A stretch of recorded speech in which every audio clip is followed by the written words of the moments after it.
What's up and welcome back. I'm John Stark from MacTheMovieGuy.com, and as promised, this is Garfield, A Tale of Two Kitties.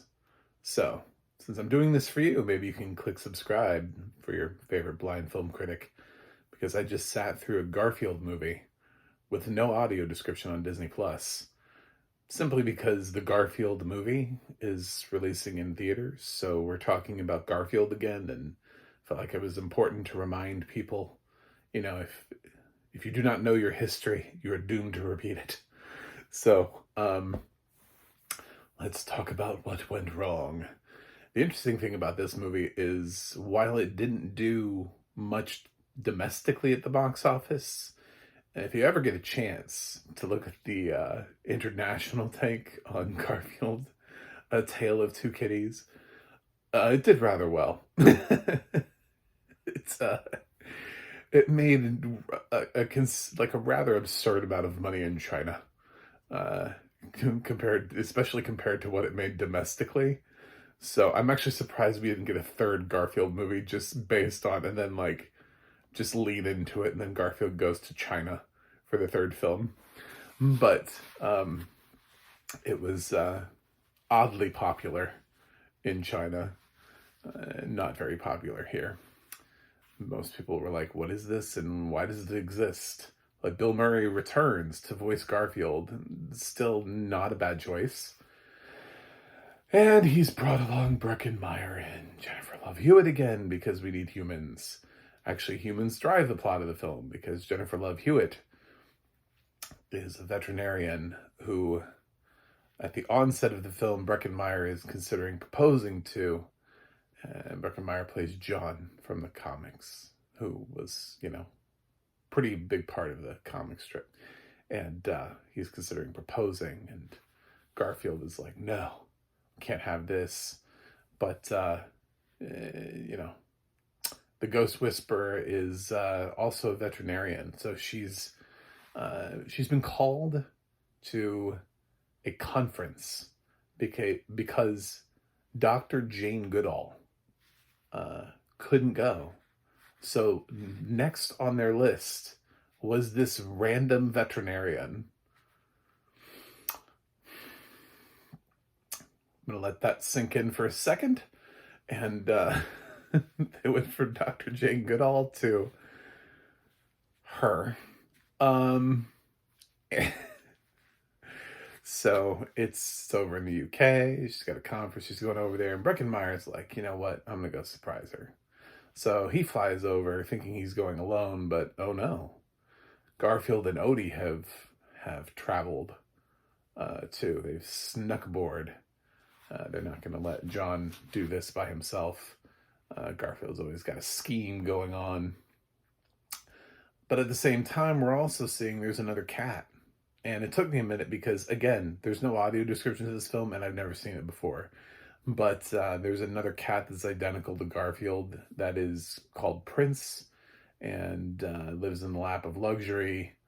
And he has a human butler that despises him and tries to get rid of him. But then, lo and behold, they end up sort of like swapping places where the fancy cat is mistaken for Garfield, and Garfield is mistaken for the fancy cat, and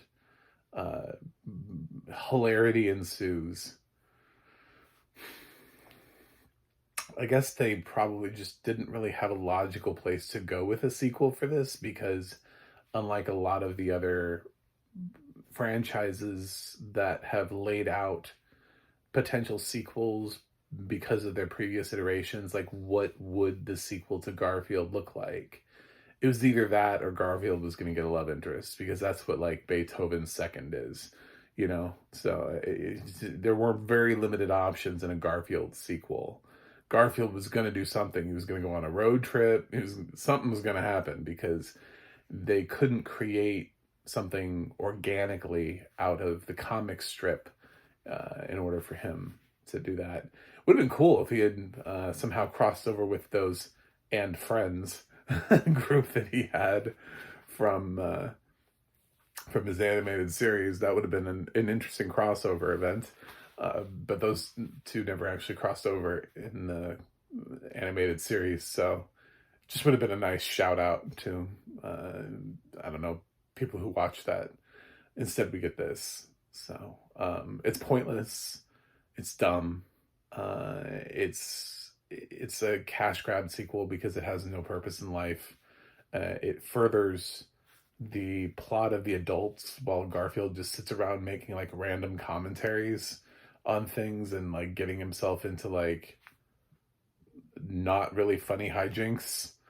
Um, and I also got to admit that watching this film without audio description is a giant pain in the ass because there are like other animals and stuff voiced by other actors, and it's like I don't even know what animal this is, you know, because other animals talk. Odie's like the only thing that doesn't talk, um, which is never really explained, by the way, why Odie's the one that doesn't talk.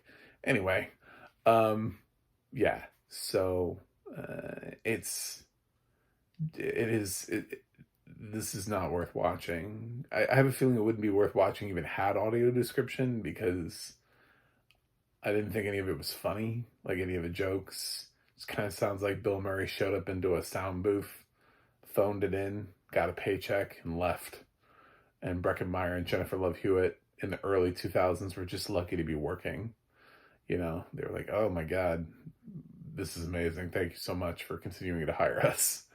So, um, but if you want to check out the Garfield stuff, or if your kids just don't know who Garfield is, and you're trying to go to the Garfield movie, these movies are on Disney Plus. They just don't have audio description, so if you're blind and visually impaired, it doesn't really help. But if you're sighted, honestly, the cartoon was better. Try to find Garfield and Friends. If you really just can't if your kids don't understand conceptually what a comic strip is, because they don't know what a newspaper is. So if you can't get them to that point, then get them to the Garfield and Friends animated show. That was probably the best adaptation we've had of this character so far. I don't know what Chris Pratt's going to do with the series, but we'll find out at some point. But I can tell you right now, while I'm putting these reviews out, that movie is not a rush to the theaters and see the priority list. So that's going to be a wait for home.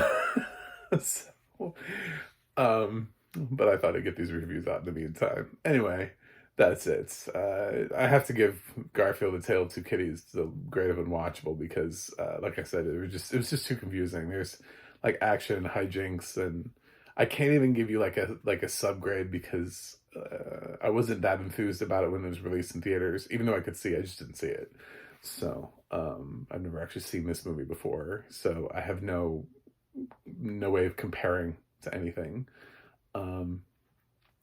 But yeah, I did this, sat through it, found out, yep, it needs audio description. It's funny how companies just continue to think that we don't actually need it, but it was a struggle. I still don't know. I mean, there were chunks of it where I'm like, characters were talking, I don't know who they were, but it's just this is so. My reviews may seem shitty and unenthusiastic, but if you were me, they probably would relate to shitty and unenthusiastic on a lot of these things. So that's it. Thanks for watching. Thanks for subscribing, and I will see you guys on the other side.